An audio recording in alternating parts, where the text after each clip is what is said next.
Hey everybody, Dave Whitmarsh, Whitmarsh Consulting Group here. Doing a little conversation with somebody that I've known and respected for a long time. Sadly, probably 20 years we've been chatting back and forth, Don, and I'm not 100% sure there's ever been a dollar exchange, $1 exchange between us. So we've tried here and there. yeah. So nothing ventured, nothing gained. That's right. Yeah. So Don is very well known in this space, and I'll let him sort of talk a bit about what it is. But this is just a conversation about what we're seeing in the human capital space, some trends, things to look out for, and where he's going. So tell us a bit about yourself, Don. You can hear the Bronx accent, right? That's where it started, and then ended up when I was 20 in San Diego. I said, I'm not going back. So I've been out here ever since. I started off as an employment law attorney doing litigation work, representing employees. And at the end of that career, I was representing nuclear power plant whistleblowers. And that's when my life turned into a John Grisham novel, right? And not only did it kill my marriage, putting in 70 hours a week plus on those cases, they never let me take it to trial, because any case I had taken to trial before that, I had won. So on appeals and stuff like that for like 6 years. And that's when my clients gave up and I gave up, and I said, enough of this law stuff at 40. And so long story short, I could always see things, about the workplace. And I started doing turnaround consulting very rapidly and doing a very good job of it in San Diego. And I was creating a lot of tools. I've always been good at creating tools.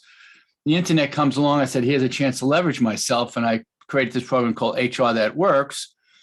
I'm willing to guess that there's, if at most, one or two people have produced more HR content on this planet than I have, in terms of just all the writing and the trainings and the tools and all that type of stuff. So that was HR That Works. I ran it for 12 years, and then I sold it to Think HR in 2014. They're a beast in the space.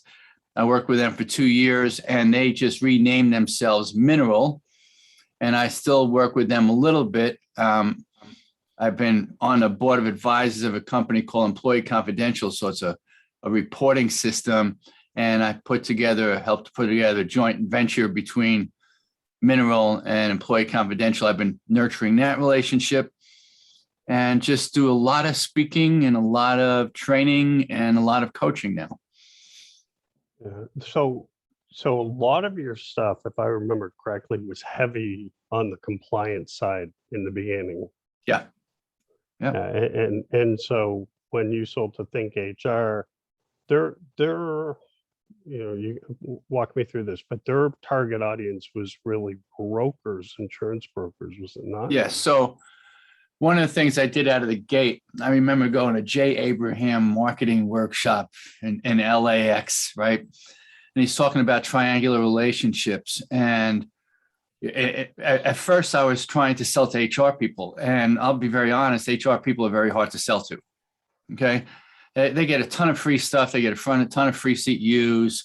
A lot of times they don't have budget authority. So they're very hard to sell to. And I was invited to speak at a work comp broker conference. And when they saw what I was doing, they go, oh, this is amazing. Can you white label that? And so I did. I white labeled it, and I got 80 agencies to use it. And that's how I got 3,500 companies. Now, Think HR, Mineral has 700 agencies and PEOs and all sorts of different players out there. But I stay primarily with the agencies, mostly on the P&C side. I wasn't a benefits guy. So that's how the business got built. And then you spent some time at LinkedIn, right? Doing some Yeah. work So with I've been doing a lot of workshops for many years. So after I quit litigation, my first website was called Law That Works, which then changed into HR That Works. And my first program was called Lawsuit Free. So I got invited to start speaking to Visage CEO groups. It wasn't even called tech back then, same as it is in Canada to this day. Right. So the executive committee. And that was my program to them. But over the years, I've moved away from compliance. I remain an expert. I'm an editor of an employment practices journal for ERMI for 20 years. So I've been writing an article a quarter for 20 years for them. So just that alone is 80 articles, right? Journal size articles.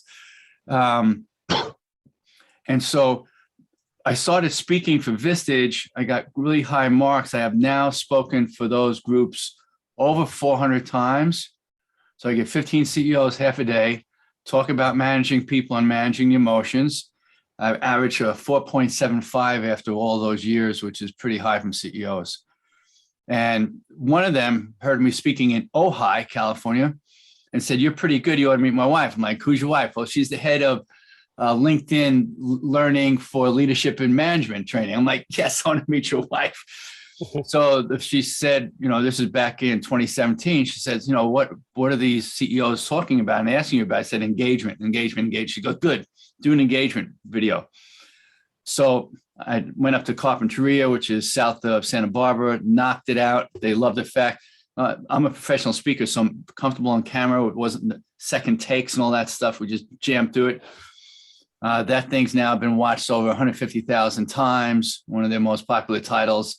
And they just sent all equipment to my house to reshoot it. We reshot it a month ago. So I can't go to the studio. So I got 4 crates of camera equipment. Fortunately, if you could see around here, you'd see all that equipment. I'm very comfortable and familiar with it. So I got us to speed right away. I also did 9 other titles for them. The second most listened to one is on performance management. And I'm going to reshoot that next month because they don't want really any titles over 3 years old. So I've done them on other things and really enjoyed that relationship with LinkedIn Learning. They're really supportive of their authors, and that's been just wonderful. And the last thing I've been doing over the pandemic, because a lot of my public speaking got wiped out, I had to learn how to do the virtual well. So I did that, always getting better at that. And I created 2 online programs. I'm about to finish: The Great Employee and The Great Manager. My wisdom over the years, 10 videos each. And just as I was about to release them, I sent it to somebody to review them all for me. And because I think kids come out of college today completely unprepared for the world of work. And this is really, that program was designed to be like I'd say a Tony Robbins for kids coming out of school going to work, right? Just a wide range thought. And I try to do this hipster gray and orange look. And my connection at the university who went through the program, she goes, "The program is great, but your colors are terrible." She goes, "Here, let me show you an ADA visual impairment chart." Like the worst 2 combination of colors, orange and gray, right? So I had to go back and redo the PowerPoints for 24 videos and red, white, and black. Now they're easy to see, and re-render all of that stuff. And then she says, "What about the scripting for people who can't hear?" I'm like, "Oh, that too?" And so, not thinking in advance of this stuff. And so the LMS doesn't support that. So now I had my secretaries transcribing 24 videos so we can put the transcript up there. So it'll eventually get released. But learning curve. Anytime we try something new, there's learning curve, Yeah, well, you were doing video training. You were sending out CDs and stuff, right? So you were way back in it. When GoToMeeting first came out, that was really the first platform, if I remember right. And I had, when that first came out, they were up in Santa Barbara too, I think. Gaviota, absolutely, Gaviota. Yeah. And so what's keeping you busy, full time now? Well, I'm finishing up that program and I'll start marketing it, doing the work for LinkedIn. I'm also coaching a lot of people, and a group called the Renaissance Forum. It's an executive forum similar to Visage, came after me and said, "We'd like you to run an HR group." Now, I ran the first HR mastermind group maybe in the world, my guess. Mm-hmm. When I was into quit litigation, I was reading my Think and Grow Rich by Napoleon Hill and learning about mastermind groups. And the head of HR for tech then said, "If I bring the top 15 HR executives together in San Diego, would you run the group? And I'm like, hell yeah. Yeah. I ran that for 5 years. And so a lot of the tools I developed came out of the learning from those 15 head of Callaway Golf and Illumina and other big companies that you would recognize. And I was very driven into the strategic side of it. In order to be strategic in HR, you have got to know math. And it's one of the biggest weak points of HR people. They don't know math all that well. So we really made sure that everybody in that group knew math, knew how to communicate through numbers. And that's where I created a lot of the tools, because I had 15 people tell me, what am I missing? A turnover cost calculator on my site for free. I said, what did I miss in this? And they added that. So, okay, now I got the perfect turnover cost calculator.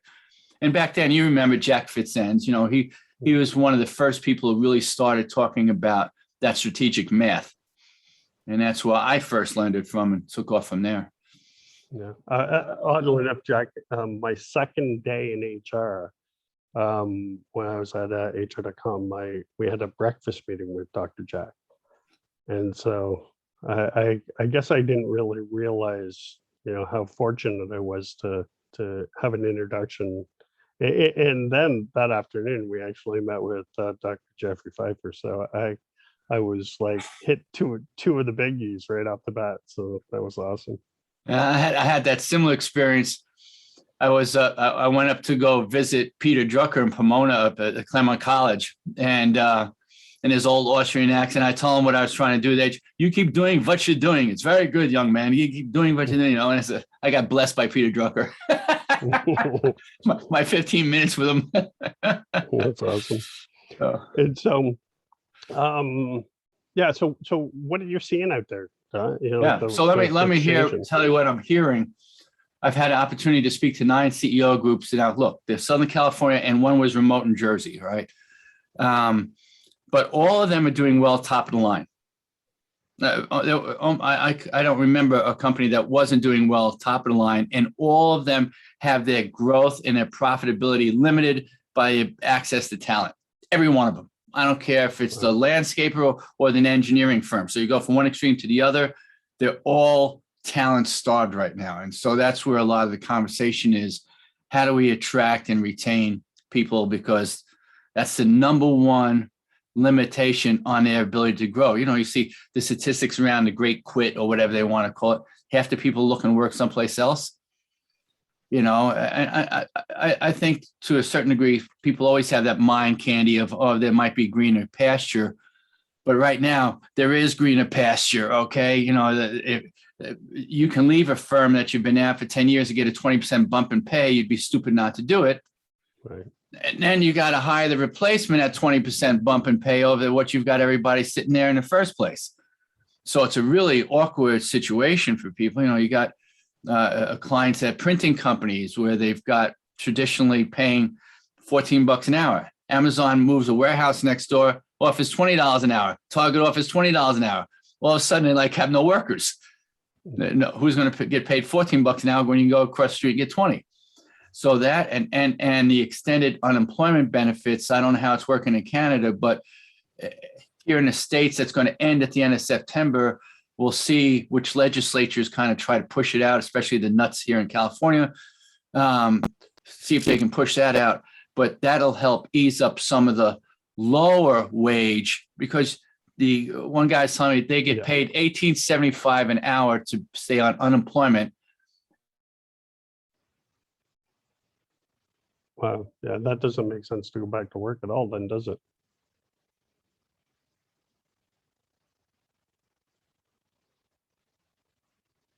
To see in this political climate if California is going to try to extend it.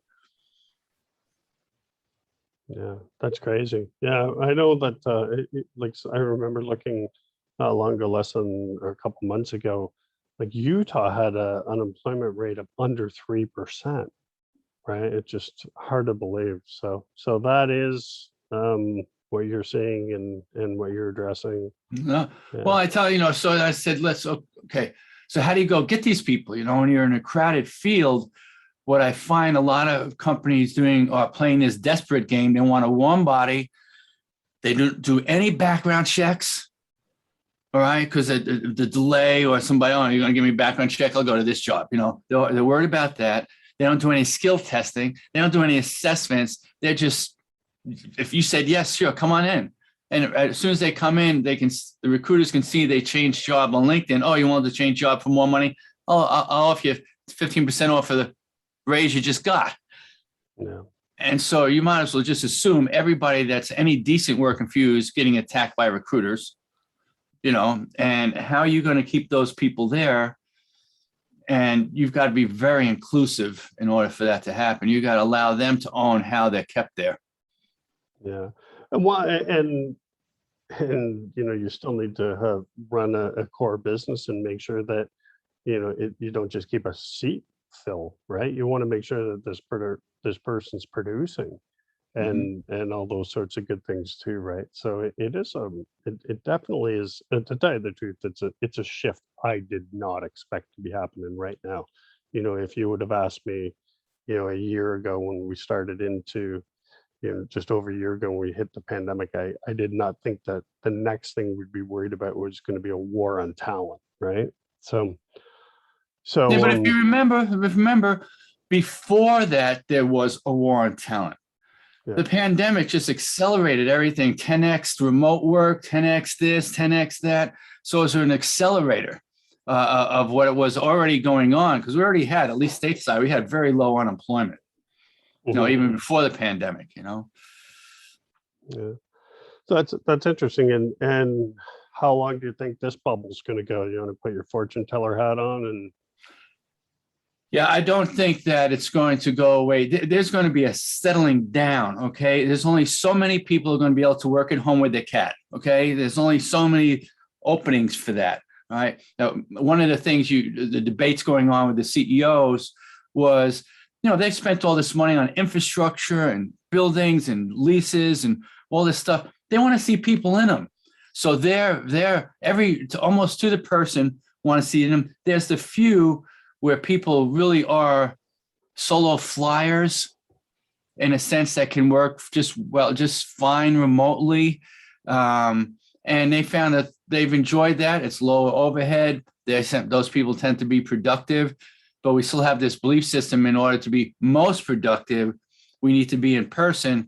And I don't know if that's going to be vetted out for some time. So there's going to be this settling down that occurs.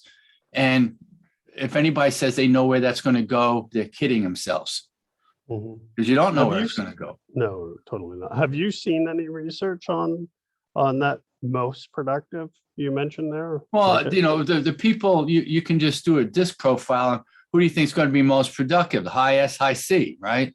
They're going to be most productive remotely, or the introverts, or people like that. Somebody who's out there, wants to be in front of people, all that isn't going to be as productive staying behind the scenes. So that's a real, my son, for example, is a salesperson for Paylocity. He's used to being in front of people. He's had an amazing year this past year, but he's had to definitely adapt with 2 kids at home, with his wife at home, with all that kind of stuff that everybody else is dealing with, right? I got my wife who's a chiropractor. She's now adjusting out of the living room. My son's going to college out of his bedroom, and I run my business out of the guest room. I'm part of the trend. Yeah, well, my wife's a real estate agent, so I get she comes and goes depending on closings and things, and we just watch my 4-year-old. He's just part of the equation now, right? You take it or you leave it. It's which is so funny, because 2 years ago, you would have been so apologetic for stuff like that. Now it's you almost don't even mention it, right? Yeah, no apologies necessary. Yeah, totally got it.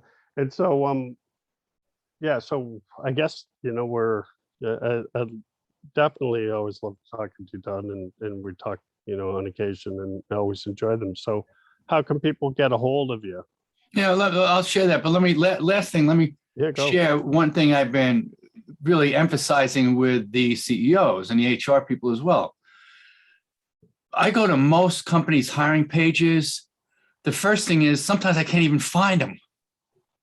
Where is it? Is it under about? Is it under? I don't see career jobs or any place. I got to go.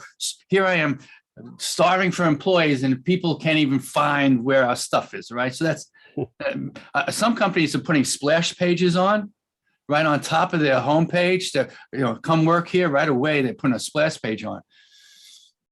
So first of all, don't make it hard to find. Secondly, there should be 3 videos on every hiring page.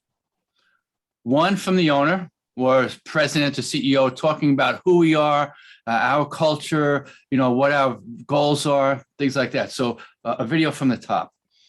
The second video is a day in the life. What is it like to work in this environment? So one of my favorites, there's one of the CEOs, they clear trees around utility lines in the Northwest so they don't have fires and down lines and all that. And they start with these guys, click a video, starts them hitting their alarm clock, grabbing a Red Bull or a cup of coffee, getting in their big old pickup truck, going out to the site, going up in their big cranes, and they're geeking out on this shit because that's what these guys love doing, right? So if I was into that stuff, I would love that. I'd watch that. I'd repeat that video. I say, I want to do that. I want to do that, right? So the day in a life video is the second one. And the third one is testimonials from existing employees, because that's who an applicant will trust, not the owner, not the manager, not the HR person, an existing employee. Zappos does an amazing job of that on their websites. So you can just look at what Zappos does and try to repeat the same thing. I tell people it doesn't cost it. You get your iPhone, get one of your younger workers to take a 3-minute video, upload it to Vimeo so you don't have all the other YouTube stuff going on it, and put it into a WordPress plugin. You can do that in 15 minutes. Yeah. 15 minutes. Yeah. No excuse. That's the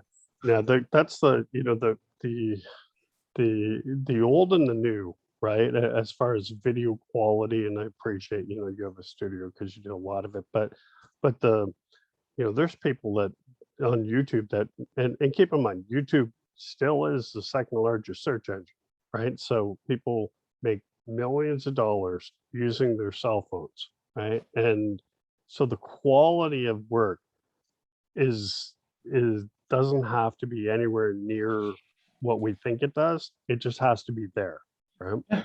3 to 5 minutes, I can deal with quality. I just want content. Has the quality now, right? Your phone has the quality, whereas when you had a flip phone or would have been grainy and all that stuff. But your tech or we're talking on webcam right now, more than enough for basic stuff, right? Absolutely, absolutely. You're absolutely right, though. You got to have that. Got to get it out there. The technology is not an issue. Right? Okay. So can I share my screen? Yeah, I might have to give you some access to that. I don't know what you got in store for me here, Don. But, there you go. Okay. I'll just share. So this is my website, but what's on here, I encourage anybody to check out. There's a ridiculous amount of free tools that I put together. So a lot of books, a lot of checklists. You can see, just go down a list and you can see the ridiculous amount of stuff here. And then I actually try to separate out some of the HR stuff, and it's on a separate page, all the HR stuff. Again, interestingly, so this is all people can just take and download. Interesting, when I was acquired, Think HR was just interested in my compliance materials, which I thought was a mistake, and I still do. I'm going to be meeting with the CEO in a couple of weeks. But they didn't care about any of the strategic stuff. So there's a ton of strategic stuff on those sites. So that's my quick share. And my website is just donphin.com, as you can see up here. And my email is just don@donphin. Okay. So simple enough. Me and my name. Yes. Perfect. So yeah, so if anybody's looking for a little bit of strategy, coaching. Yeah, I don't know, coaching, yeah. But really high level, I would say if you're looking for a high level overview on how your organization works, Don can give you a little bit of guidance on that. Yeah, you can. I like to say you can never learn less, so we can always learn something. Yeah, very good. Okay. I appreciate your time, Don. Yeah, I we'll- appreciate we'll you. Get Thank this you. posted and get her out and stay healthy and well, and we'll talk soon. Okay. David, thank you. Bye, everybody.